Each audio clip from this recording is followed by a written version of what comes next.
And now I'm back again.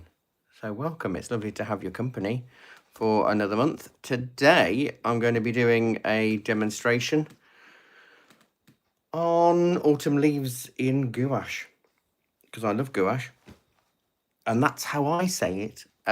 It's the standard English pronunciation of the word gouache, but in other countries you may call it gouache or gouache. But it's gouache here in the UK as a standardized one. And really, what it is kind of a chalkier, opaque watercolor. It's older, or as old as watercolor. White gouache is the oldest. It was known as body color back in the 16th century, and artists would use body color or white gouache to add body or opacity to their watercolors. Queen Elizabeth I's portrait painter, Sir Nicholas Hilliard, used it with his watercolors, as did the pre-Raphaelites. So it was seen as an extension of watercolor. It wasn't seen as mixed media back then, using white gouache with watercolor. And then it moved on about 60 years ago, and it started coming out in a variety of colors. Now, what I'm using, the paper I'm working on is the Clairefontaine Vert Degree paint on paper. It's not as thick as watercolor paper. It's 250 GSM, whereas most watercolor paper is 300 GSM. But I like it. The green one I love. Hi Mia. I also work on the denim color, which is a blue-gray. And the grey one I absolutely love. They're the three I use the most working with gouache. But you can work on cartridge paper. Sea White do a extra heavy cartridge paper, which is 300 GSM in weight, so the same weight as watercolor paper, but it's sized so you can also paint on it, and you can do things like these. So this is in gouache, using the vintage railway poster designs of Brian Cook. So that's what I did last week. And an autumn leaf similar to what we got today, which is what I did for last week's demonstration on Instagram and Facebook, and that's on white. But I thought it would be really interesting to show you. Oh, excellent. Good decision, Mia. You're doing a foundation degree first and illustration later. I think you'll really enjoy that, because it will give you a nice wider overview and help you decide where you want to lean towards in terms of maybe a career in the arts. And I'm really pleased for you. So I've sketched out some oak leaves and some acorns. The brushes I'll be using, I'm in a green mood today by the looks of it. These are the Pebeo brushes. You can get a pack of 10 different sizes, a mixture of flats and rounds, for about 12 quid. So they're not really expensive, but they're nice and nylon. Oh, it's a pleasure. Look, honestly, I'm thrilled when people are studying art and design of any kind. We need more critical thinkers and free thinkers in this world, and the arts are so underinvested at the moment, and it's heartwarming to see younger people studying them. Really makes me happy. Now the paints I'm using are the Caran d'Ache gouache. Now the set's a bit dirty. They do come with a tube of white, but I've used it all up. These are our class sets, and I've got a gouache class tonight actually.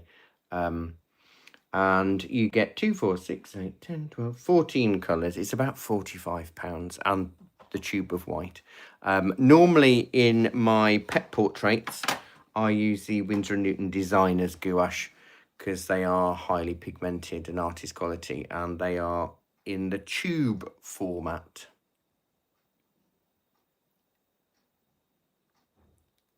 Ooh, cyanotype. How lovely. I've never done that, but it's quite an interesting process. I've got a friend who does a lot of, called Laura Walker, Laura Boffin, I think she's called in her art world. And she does a lot of cyanotype prints. I met a lady at a arts weeks thing in near Rugby called Art in Dunchurch, a little village, and she does cyanotype prints, and she hand tints the ones that go wrong and add extra colours. So if you have any questions about gouache, gouache, I love it, you know. I predicted about 8 years ago that gouache and oils would take off because for a long time, watercolour and acrylics was a massive thing. And I think I could see the potential in a rise in the more traditional mediums as well as the drier mediums like charcoals and pastels and things. So it works really, really well. And I just love for how versatile they are. So a quick explanation of how gouache works as opposed to watercolor. It's the same paint, you know, it's all the same pigment that's in oils, acrylics, or watercolor. It's the binding that makes a difference. And I think in gouache there is an added element of chalk, which makes it more opaque. Now, so you know how watercolor dries about 30% lighter. Gouache dries flatter and matte, a bit like emulsion paint that you might paint the walls with. So the colour that you start with isn't the colour that you end with. And that can make it a little bit tricky. But gouache is actually kind of an in-between acrylic and watercolour, because when acrylic is dry, that's it, isn't it? You know, you can't re-wet it when it's dry because it's a polymer-based paint, so it turns to plastic. When gouache dries, you can re-wet it. So at any point, even with this painting that I did last week, I could work on this one as long as I haven't sealed it or varnished it. I can blend, I can smudge. So working with it for pet portraits is absolutely wonderful. No, gouache doesn't go mouldy. Well, do you know what? It depends. Because in recent years, there have been a wider rise in gouache type paints. And the ones that can go mouldy are the ones that are in the little plastic tubs. You know, the ones that you can buy and they're all little, I can't remember the name of the brand, but there is a brand that went really viral on TikTok a couple of years ago. And because you've got to add water to those constantly, they can go mouldy. They're like the gel gouache things. So they can go mouldy because they're in a plastic tub and you're adding loads of water content to it to rework it. And then if you close the lid, it's going to go a bit mouldy. Ultramarine often goes mouldy there. However, tubes don't, and the solid blocks like these. Now, you can't buy replacements individually for these, but you can get the colours out and you can move them around, or you can just use the individual colours. And, you know, they're solid, a bit like watercolour. They do take a bit more working to get out. And obviously, the difficulty with that is you do lose some opacity. So sometimes it's best to wet it before you're starting. So if you've got sort of have I got one handy? Is it clean? A bit of a water spritzer, you can just spritz your paints to awaken the pigment. Warm water works better because it dissolves the paint a little faster, but to be honest, it works really, really well. So I'll just let that sit in while I'm waffling. You've got me for about an hour now. TikTok, I'm streaming live on TikTok and YouTube at the moment. I've been singing, and I'm a singer as well, and my normal phone I use for streaming is also my phone that I use for all my backing tracks. And I had a gig yesterday because it was Remembrance Sunday. I was singing in the town hall for the dignitaries after the event, and I forgot it. So you're on a really old phone that we use by the till to take card payments, and you're on about 70% battery, but it could run down. So you may disappear before I finish, and I really apologise. YouTube, I think you're all right because you're on my newer phone. Oh, what a life with all this technology, eh? So, and you know, I'm one of these weird. I suppose I'm a sort of creator because I create content on all social media, but I forget to do the like and subscribe or like and follow. But if you do enjoy what I do, I post a video every single day, posting different art techniques and watercolors, acrylics, drawing, you name it. They're all just between 1 and 2 minutes long on various art techniques. And I also teach here in my little studio in Oxfordshire, about 30 art classes a month. But most of those are also streamed online. So you can, wherever you are in the world, you can also join us live online or watch back whenever it suits you. Have you been following me for that long, Mia? That's amazing. Thank you. I hope you've learned bits from me. That would be nice if you've applied it as well in your own work. That would be really, really special. Thank you for the follow. So I've just sketched it out with normal pencil. Now, if you want to soften your pencil lines, you can just get a putty eraser. Mine's really old now.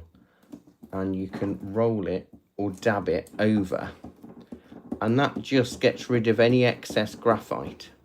Now, to me, it doesn't really matter for this. But if you were doing something where you're working with lighter colours, so if you rub, you're going to take off everything. But if you dab or roll, it just takes off any excess. Now, the reason why you may want to do that is if you're working with light whites or something like that, graphite can become quite water soluble, and you can lose some of your whiteness within your graphite. Well, it sometimes can. I've had it tint, even in oil paint, my pencils have tinted pure white. The graphite can kind of go a bit weird. So I'm going to go in with a small flat brush and we'll paint.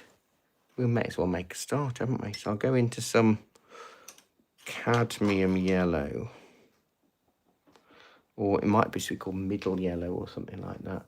And I've got quite a wet brush because you can see how the paint is really moving through. There's a hint of green because I've diluted. I'll show you how I load my brush up because you want as much pigment as possible. So I go in, flip the brush over, stroke it out again. So I'm really massaging that paint into the bristles. And you'll be able to see how this dries. You will have a green tint through it, but I've chosen the colour of the background on purpose because it's partial autumn.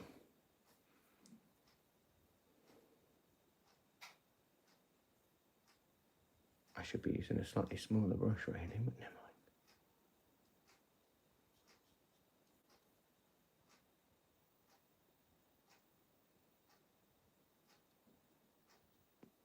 So by loading the brush up, you see, you'll get a more regular pattern when it dries. Whereas if you keep diluting it, you will sort of turn it into a watercolour, which there's nothing wrong with. The only thing is, if you're trying to do a gouache like a watercolour, it's slightly heavier. The pigment and the binder is heavier, and therefore you don't get the same sort of spread as you do with watercolour. Now, as always, I'm not going to say you should buy the most expensive supplies because you have to go within your budget. I'd never want anyone to go hungry over art supplies. So buy the best you can afford. But also, when you go to an art shop, tell them what your budget is, because, you know, little art shops like us, we've been there. I've been a starving student. I'm now a starving art shop owner. And I know what it's like. I know money's tight and it's not easy. So I can try and fit you up with a set that will get you what you want to do with the price that you've got. Oh, Copic Martyr, they're lovely Copics, but do remember that they're not light fast, Mia. Copics are absolutely wonderful, but they're not a light fast because they're alcohol based. So if you do anything really, really special using them, get a good photograph and a print of them, because it will fade over not that many years. So I'm using the same yellow, but I'm diluting it, look, and you can see how the opacity is reduced. And the green colour underneath is showing up.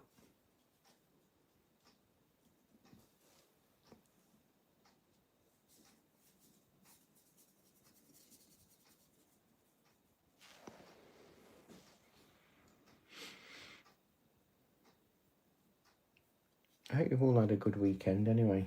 I've had a really busy weekend with my other jobs.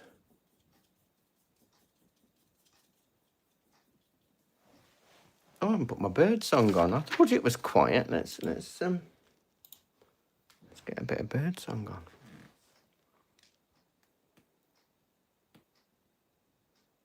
It's lovely, isn't it? Summer days. What I like with the blue denim, have I got anything? Let me just have a rummage over in the other side. I've not disappeared. I'm just the other side of the room. I'm terrible at preparing for these things.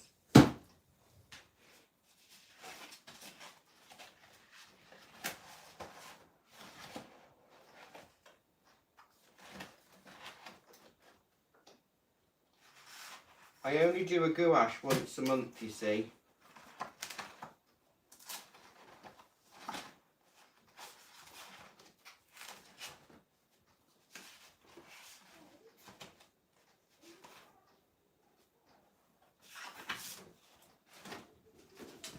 Right, so this one is gouache and it's on the denim paper.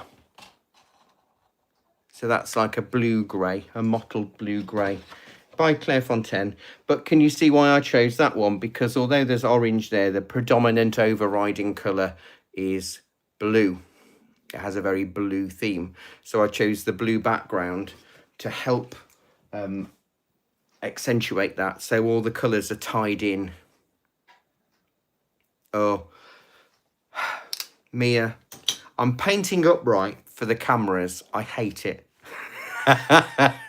Especially with watercolor, and I'm in gouache, so it's not as problematic. But if I'm doing a watercolor demo up like this, everything runs downwards. So you've got to make the top of your paper wetter, but your bottom of the paper drier because of gravity. I'm not a huge fan of easel painting. However,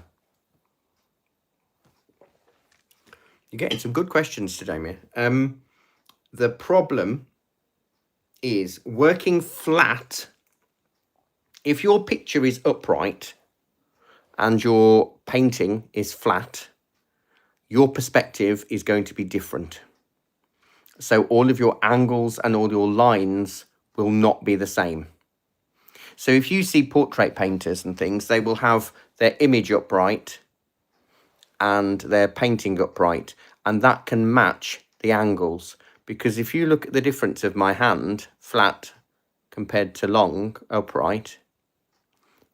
So if you find that you are struggling with proportions and things, it may well be because you're going flat and you're working on the tabletop. And it is slightly more frustrating to have it upright on a... So this is just a piece of Perspex.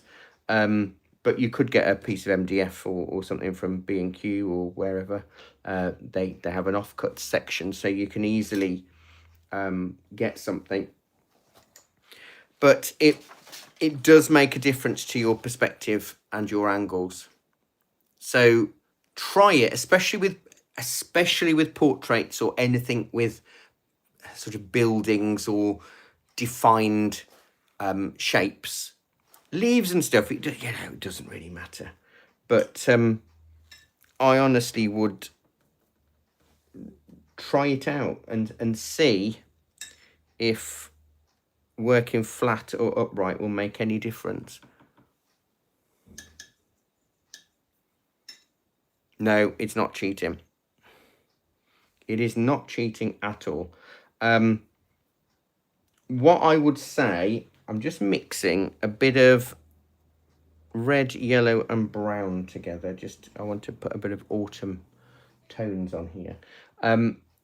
Tracing has been around for as long as art has been around.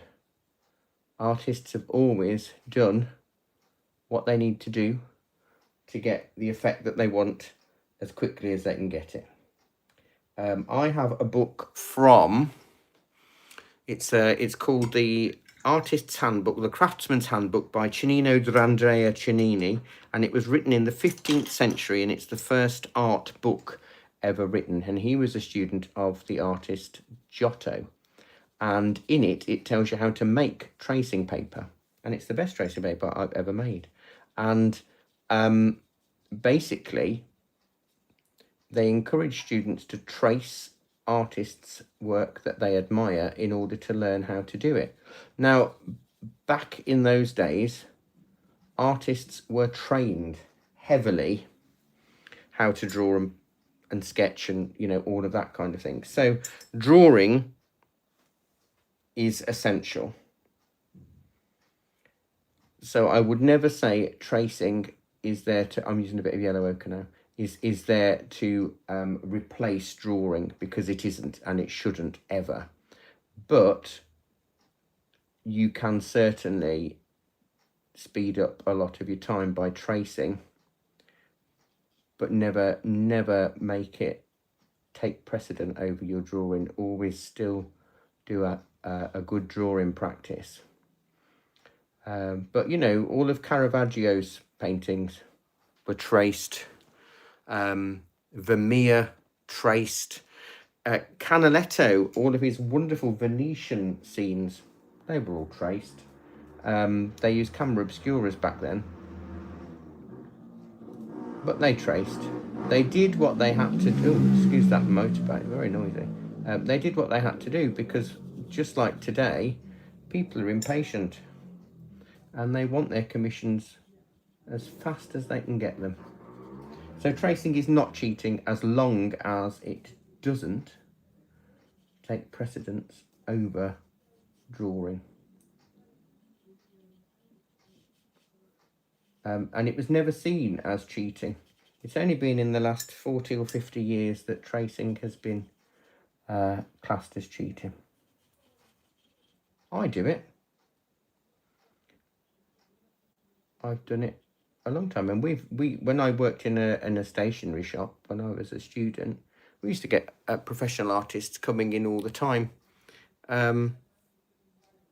enlarging pet portrait photos or whatever to A3 or whatever size they were working on, and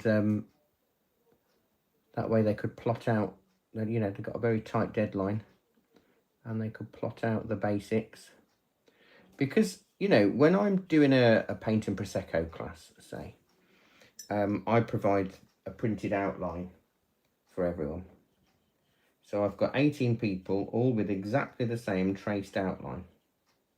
Now, I can categorically tell you that by the end of the 2 hours, everybody has an absolutely different picture. And the outline was just there to give them a start. It isn't there to do the job for them. So I don't think there is any shame in tracing. But as I say, I certainly so in my watercolor classes, for example, I allow tracing. If it's a complicated subject or if the students are new, what I want to teach them watercolor techniques. It's not there to teach drawing techniques. So if they trace, it means that they're not getting so stressed and worked up about trying to get their piece sketched out, and then they can concentrate on the watercolour techniques, which is what they're there for. However, in my drawing classes, I do not allow tracing.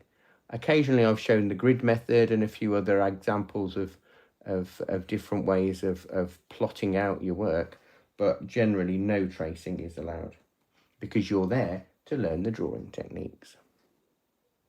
Does that make sense? I've waffled on a bit more about that, but I'm quite passionate about that because I hate the tracing is cheating trope, because it's wrong.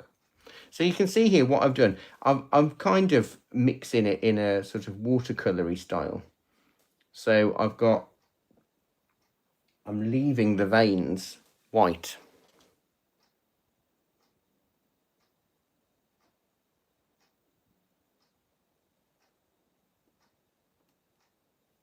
Well, not white, the colour underneath.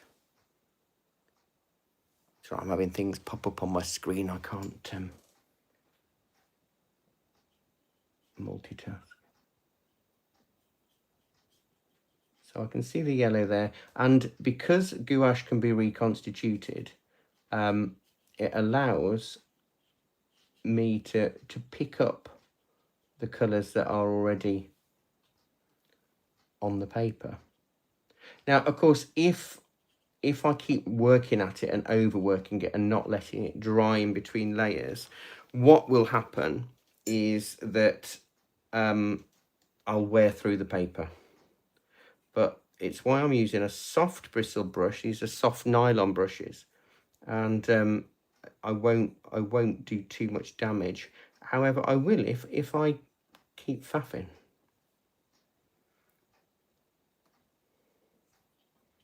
And I've realised I'm already half an hour in. I've been waffling too much. Although you've been asking me the questions, so I suppose that's fair enough. I've been answering all important questions, haven't I, Mia? Because we have to know these things.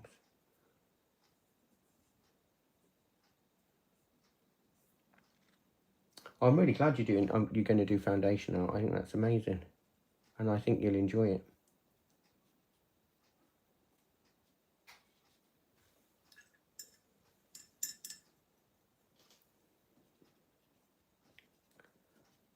Now, let's just say I forget that I'm supposed to be adding the veins, leaving the veins yellow, and I just paint the leaf, because it could happen.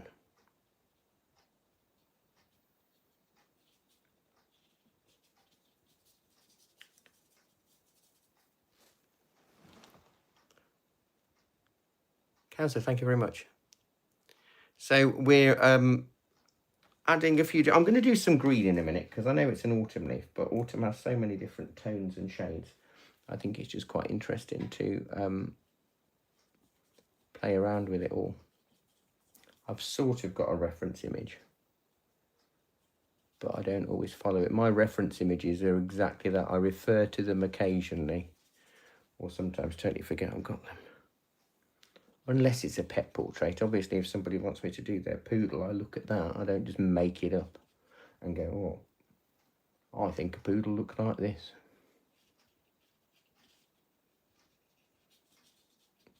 So if you want a bit of texture, you can roll your brush between your finger and thumb, look.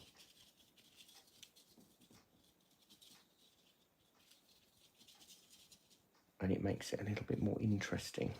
But can you see how it dries? It dries very, very differently.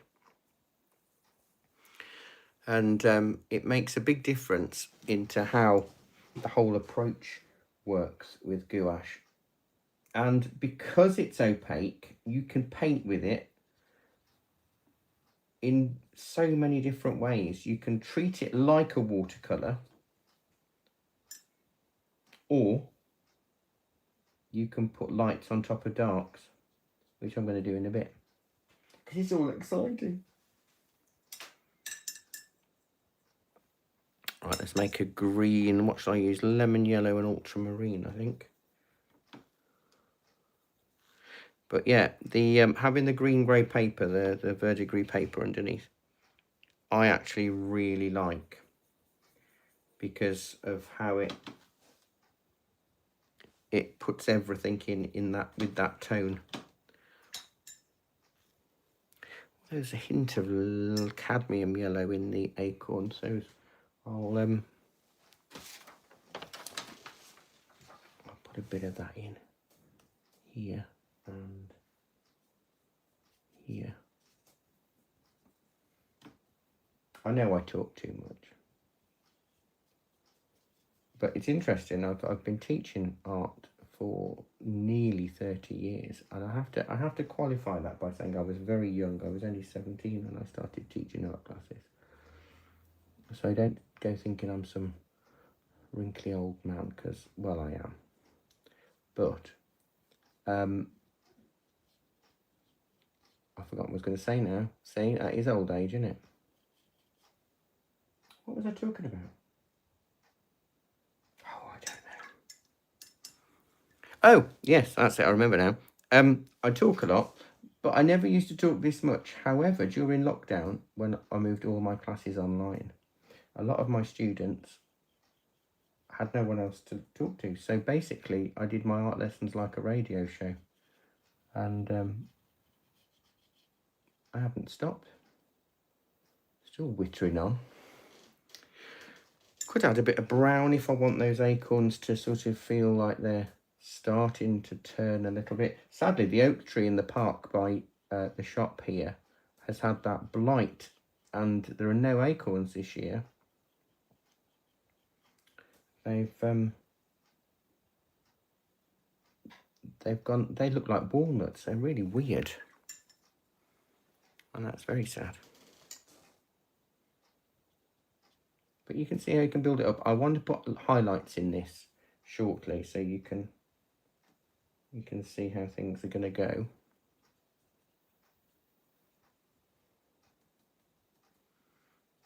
So this is a mixture of lemon yellow and ultramarine, but I've got a bit of a dirty brush. I always give myself too much of a challenge in the time that I give myself to do the demo, because I think, oh, I've got an hour. I could paint the Sistine Chapel in an hour. That Michelangelo didn't know what he was doing. And then I forget I've actually got to do all of this.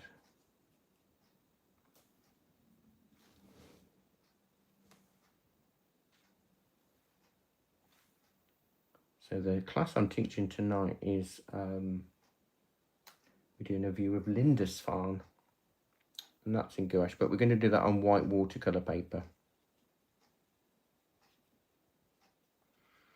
If you do ask any questions and I ignore you, I am not ignoring you. It's just that I've got two phones to the side of my face and I forget to look.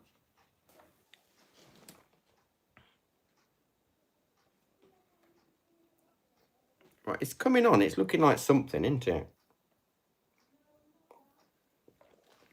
I don't know what that something is, but it's looking like something.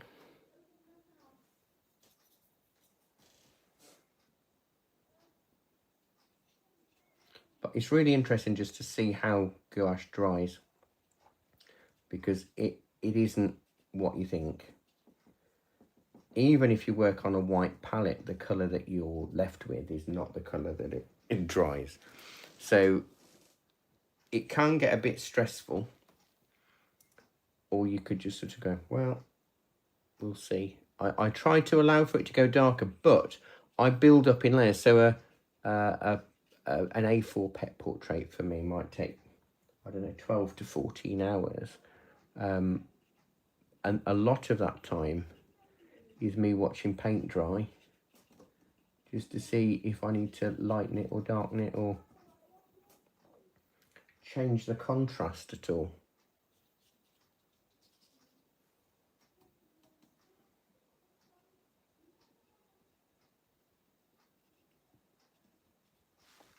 How long have I got? 25 minutes. I know you might think, oh, you don't have 25 minutes. You could do it, you know. You've chosen to go live. Why are you timing yourself? I think timing yourself is good, because otherwise I just sit and talk and faff for ages, and that's not good. I've got a poster of a snake in the classroom, and it's an adder. And he is known as the just adder, Latin Crapius artius, because he likes to eat overworked artwork. And he only ever appears when you say the words, I'll just add and when you say you'll just add he overworks your piece. And then it's ruined. So when you hear the just adder, that's when you have to down tools and come back and look at it another day. I invented that guy, the adder, a long time ago now, and he works. I have students that will say I'm snaking it if they're adding too much or overworking their pieces. So remember the just adder, and he'll make a big difference to your work, because it will stop you from overworking at that point. Because sometimes you're just adding paint for the sake of adding paint. It's sort of a process and emotion, and you're not always sure why you've done it. So when you hear yourself say, I'll just adder, that's when you have to stop and go, right, I'm not doing any more for a while. I said I would show you what it's like if you add a bit of white. So I'm going to get a bit of permanent white with some cadmium yellow. Now, like with everything, the more you dilute with water, the more transparent it becomes. I want to make little faces. If you're a certain age, you might remember Okie Doke from British television, the little acorn man that used to help his friends. I'm not painting him. My nephew's 30 and he used to watch it. Well, no, sorry, I used to watch it and used to pretend he wanted it on because I really liked it. I won't sing you the theme tune.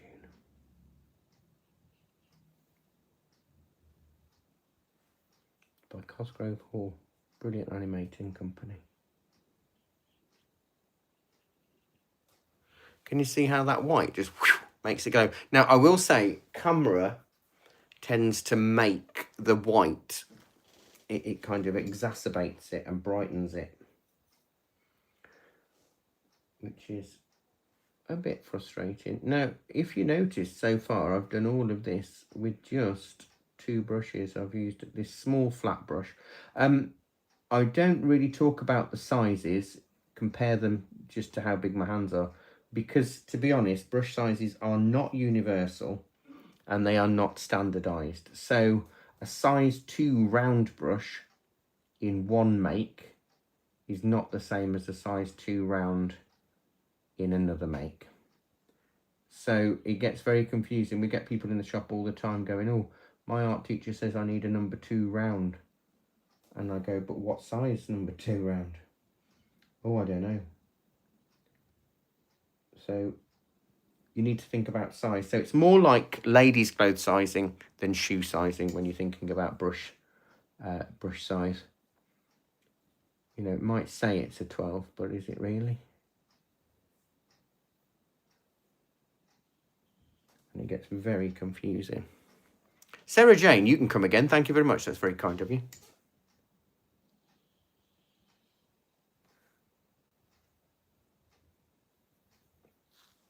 So you can see how the white really, really works to lighten the colour. Now, obviously, the problem with adding white is it does make everything a bit chalky. I use permanent white because I like it. I want the whiteness.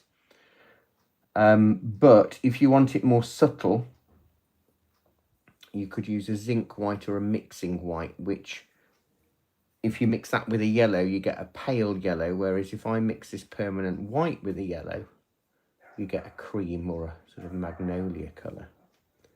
In fact, in the olden days, Naples yellow was actually made by cadmium yellow and white. Naples yellow deep was yellow ochre and white. And Winsor & Newton used to do that quite a lot back in the day. Now, as I am only here for another 15-20 minutes, I can't do as much as I would like. And that's not a cop-out for me to sort of do a shoddy job. But I literally do have another art class to teach tonight. So I can't stay. I keep promising myself I will do more TikTok lives because I absolutely love chatting to you lot. But the problem I've got is that I teach so many classes that I'm very rarely available on an evening just to do any additional live streams. I do one a month here, usually the second Monday of the month. And next month is going to be oils. I'm doing Snowy Mountain in oils on the 8th of December, about 5:15 UK time. It will have a hint of the vibe of my hero Bob Ross to it. And I'll be using a knife, a painting knife. So it'd be lovely if you could join me for that. This, I've just got more ultramarine and lemon yellow on my brush. But it's just really lovely that I can add bits. Now, gouache is really popular with designers, fashion designers, illustrators. And you can use it in conjunction with watercolour if you've really messed up your watercolour. Because let's face it, it happens. It's really easy to do. And let's say you've done a tree too dark. You can use yellow gouache on the top as foliage. It does affect the colour a little. It does go a bit chalky.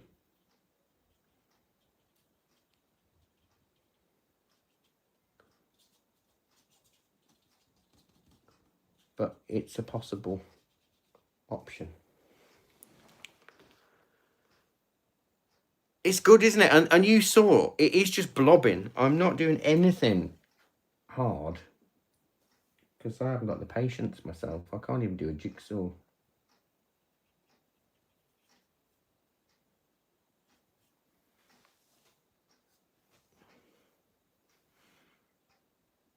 But it helps really create the texture, you're right. So I'm playing around with darks, lights. I will put some shadow on as well. I wanted to do background and all sorts. See, I think I must, when I did this one, I think I just talked a lot less. Because that was in about an hour. We'll see what I can do. So can I pull it out of the bag? Who knows? Because I don't. And another reminder for TikTok, you're on a really old phone tonight and the battery's disappearing at an alarming rate. So you may just disappear. So if that happens, oh, I'm really sorry. Hi, L Speedcuber. How are you? Thanks for watching. I'm going to do some darks behind. But what I'm going to do for a shadow colour, I'm going to mix ultramarine and cadmium red and or vermilion. It's an orangey red,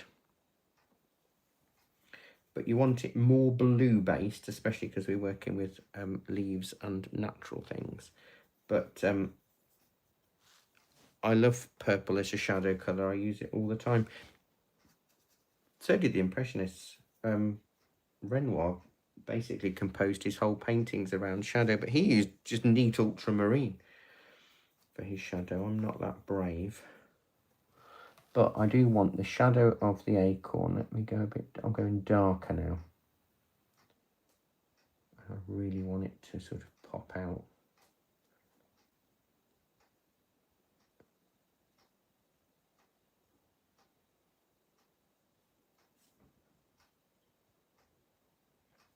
But here,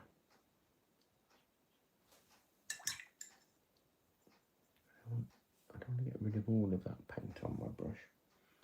I need to get rid of a bit of it. I am dying. Please plug me in. That's my phone telling me I've only got 20% battery on the TikTok one. That made me jump. I don't know if you could hear that one. You probably heard that one on YouTube because that's on a different phone. How funny. Oh dear.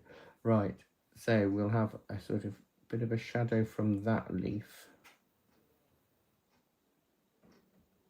under here, and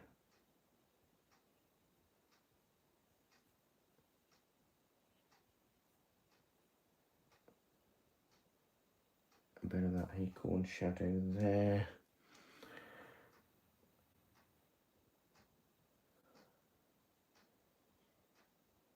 That will cast a shadow there, that's underneath.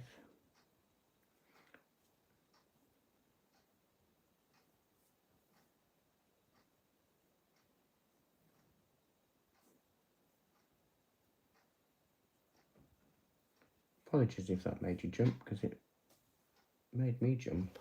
Hopefully I didn't swear, because I forgot I was on a live stream. Oh, I don't normally let my phone get to that, but as I say, I'm working on an old phone tonight because I've left my other one foolishly at home.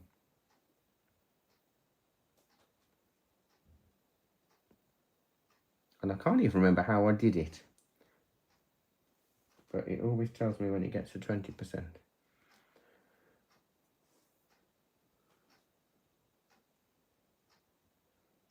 I had somebody in the shop once think the shop was haunted. Well, the shop is haunted, but they thought it was very haunted because they said, I can hear somebody talking to me, because it does it when it gets to 10% and 5%. There's somebody in the shop. And I went, oh, no. Not this time, there isn't.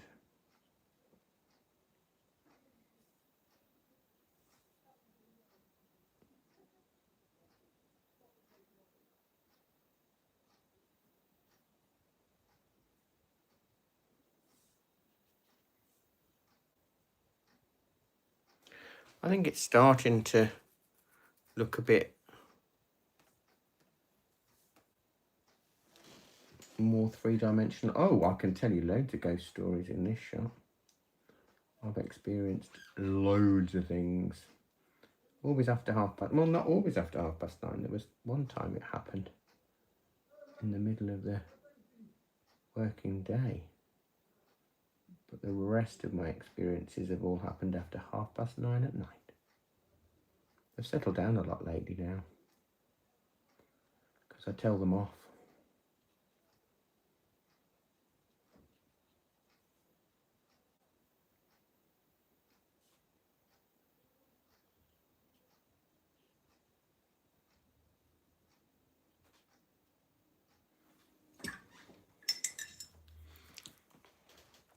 How long have I got? I've only got 10 minutes-ish.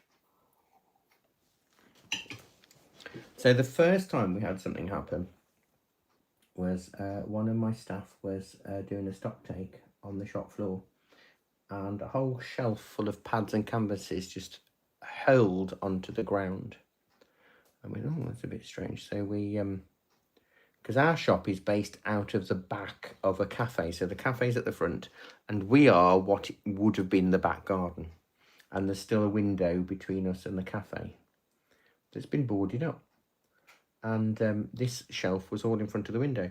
And so my staff member picked all the pads and canvases up and carried on with the stock take.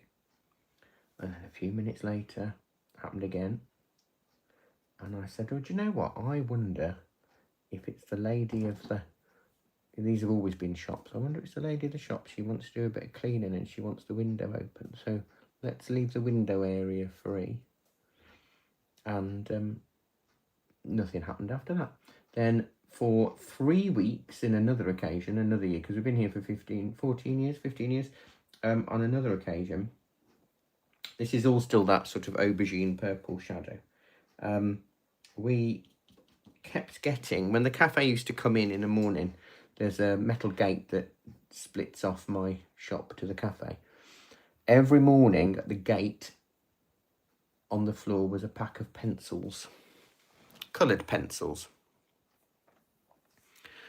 And they didn't fall off because where they hung was 12 feet away on a different wall. And so she'd pick them up, put them on my counter, and go, you know, another lot of pencils. Oh, how strange.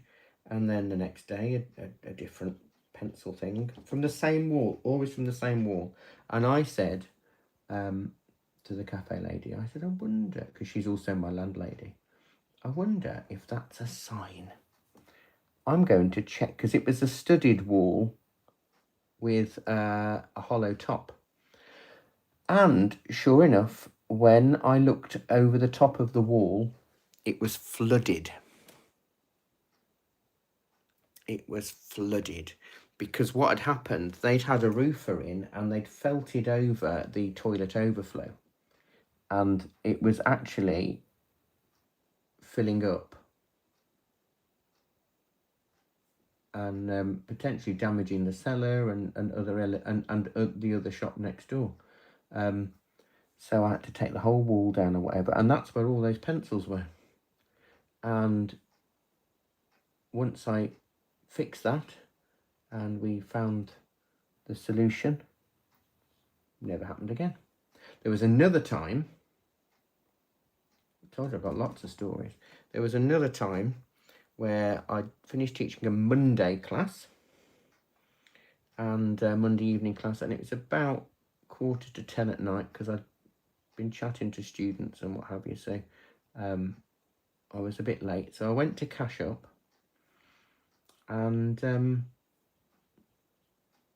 the opposite side of the shop, all of the pencils on the stand did this. No one else there. And I just said, all right, I'll be gone in a minute.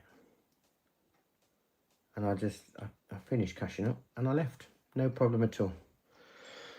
There've been loads, and I have actually seen a ghost, and it was more scared of me. It's a very bizarre story. Maybe I'll save that for another time.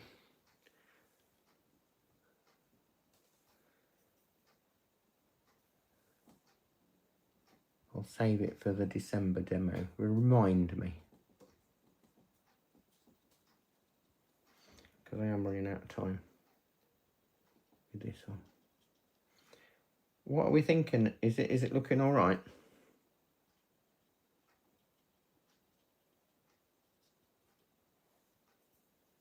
So if you think, oh, my shadow's a bit too strong, you can put gouache back on top again. Look at that.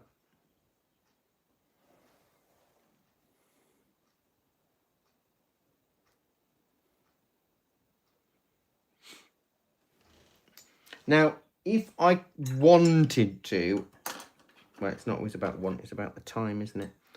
I could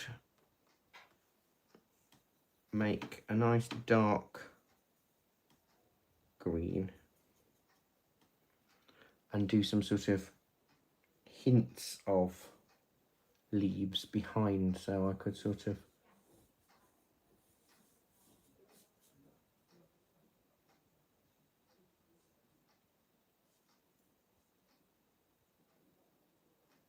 this is masking tape, so that doesn't really matter.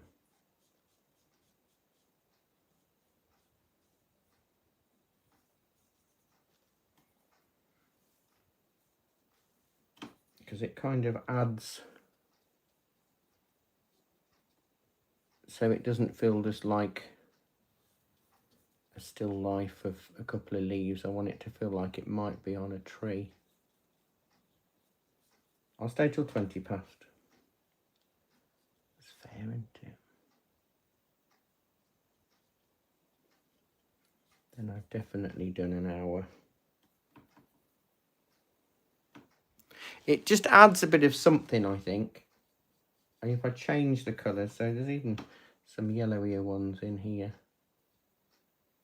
Because I'm doing it watery, the green paper's going to show through.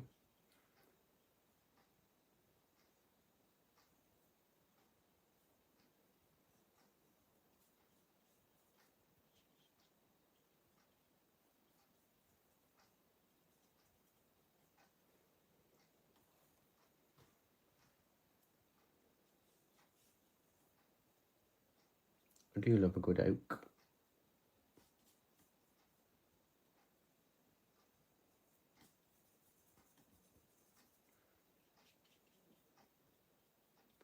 When I'm doing my pet portraits, I have a flat brush that I've really... Janet, hello. If you've just joined, I'm nothing personal, I'll be going in a minute.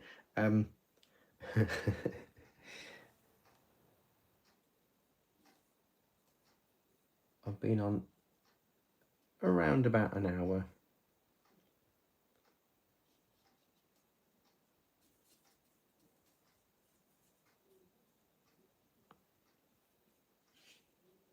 But it does add, and what I can do if I wanted to, I can put on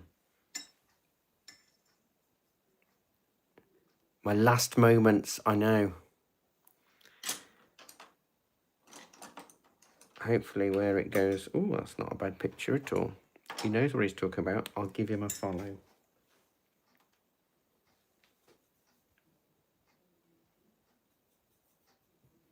I still want to put on the lighter veins, so if I do a bit of yellow and white, I can't, maybe.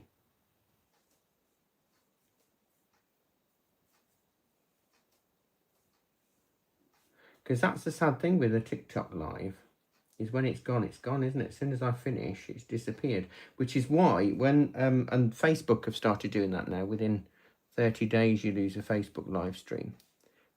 So what I do is I'm a bit sneaky. I do a Instagram live stream at the same time as a Facebook live stream. So that way, it's still with one platform. And yes, I am using my fingers. But also, when, like tonight, I'm doing a YouTube and a TikTok live stream. So I'm kind of trying to make sure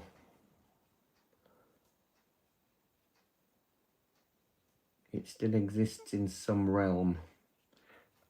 We do have more stuff. I know TikTok doesn't like promotions of other non-TikTok channels, but we do have a lot on our YouTube channel. It's just The Artery Online, all one word, and we have a lot of tutorials.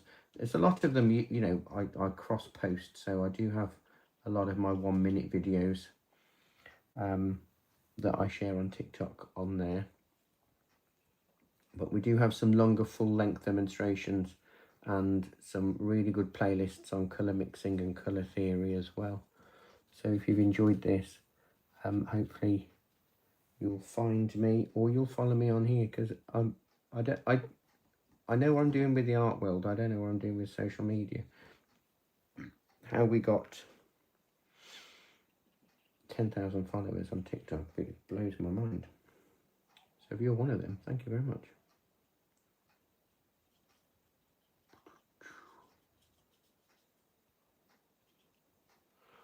What do we think so far? How's it looking?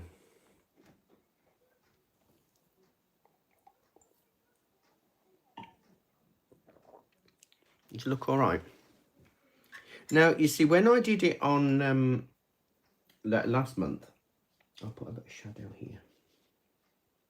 I'll put that forward.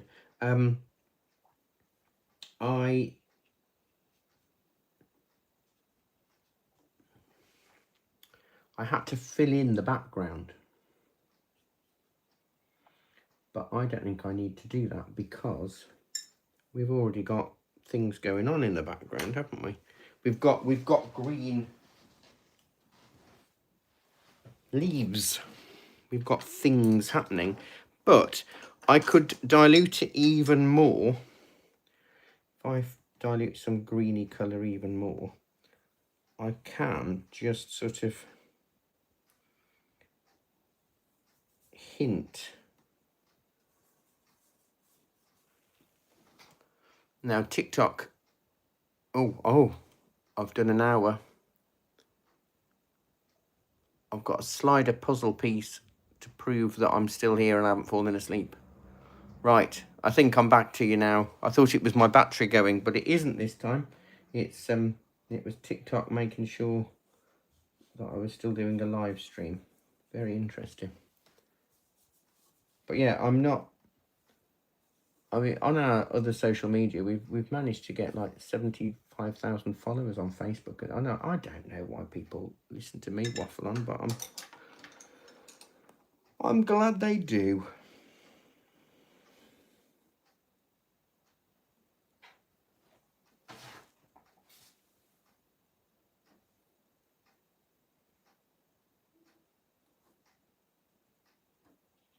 Let's do the few finishing things. I'm not being a just adder. If you were here earlier, I'm not. I promise. Just want to add a bit more depth and texture because I've still got some paint on the palette. So, but gouache is really economical.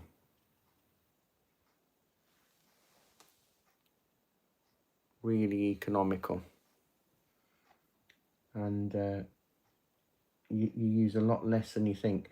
And the better the quality, the less you use. So I use, as I say in the pet portrait, I use the Winsor & Newton designer gouache, and it's really expensive, but it goes such a long way. It's phenomenal, just how much you can get out of them.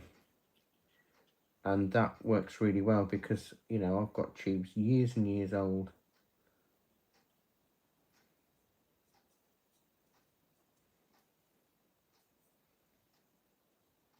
Just add a few extra highlighty bits on these leaves.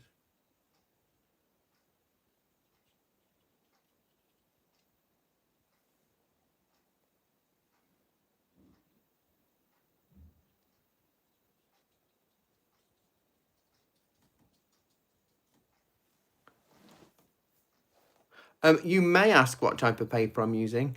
I am using the Clairefontaine paint-on paper Verdigris. It's 250 GSM. They do an assorted pad, but I don't think it's got the green in it. There's the denim, which is that colour. They do denim, grey, green, black, parchment or natural colour, white, black, and they've now brought out a terracotta, but it isn't actually terracotta. It's basically a burgundy brown colour, which is really, really lovely, to be honest. And it works well with gouache, but you can't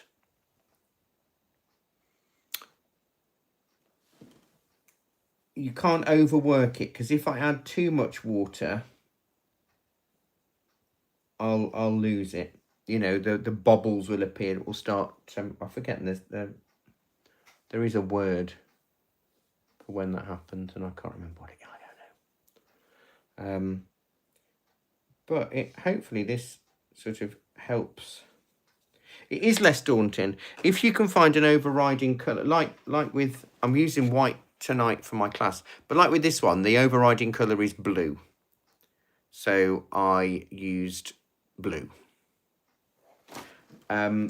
If you go on if you go onto our Instagram or our Facebook page, you'll see me do this one, and this one is on white. So it kind of makes the colours pop a little bit more. Can you see? I use the same paint.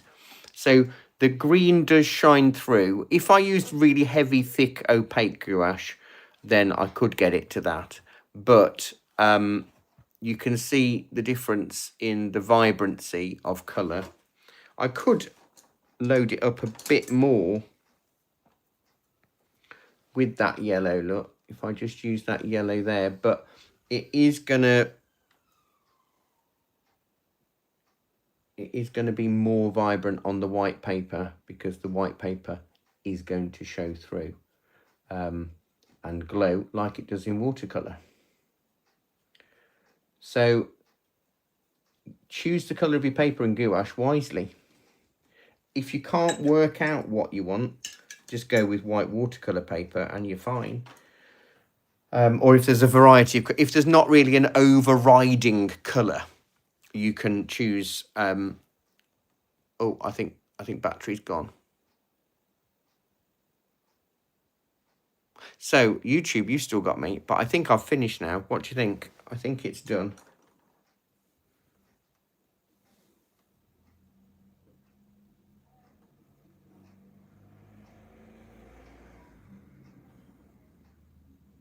Yeah, we'll call it a day.